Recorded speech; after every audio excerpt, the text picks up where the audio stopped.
Hey there friends, I'm back again with a new video. In this video, I will bring you up to speed on what's new in digital marketing.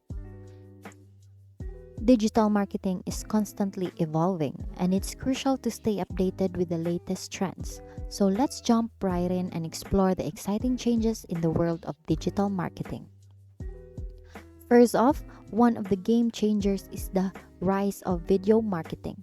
Short form videos, live streams, and engaging video content have become more important than ever. They're a powerful way to connect with your audience and convey your message effectively. Next, we have voice search optimization. With the increasing use of smart speakers and voice activated devices, optimizing your content for voice search is a must. It's about understanding how people speak and tailoring your content accordingly. Another trend to watch out is personalization. Customers expect personalized experiences, and AI driven technologies make it possible to deliver tailored content and recommendations to your audience.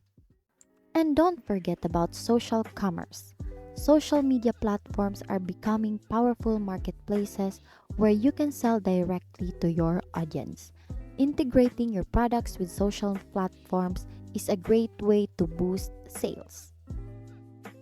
So, digital marketing is constantly changing. To stay ahead of the competition, it's important to keep up with the latest trends and innovations. Incorporate these trends into your marketing strategy to improve engagement, increase conversions, and drive business growth. Now, here's the key takeaway: embrace these trends and adapt your digital marketing strategy accordingly. The landscape is dynamic, and staying current can give you a significant edge in reaching and engaging your audience. Thank you for learning with me today. Once again, thank you for watching What's New in Digital Marketing. See you on my next video.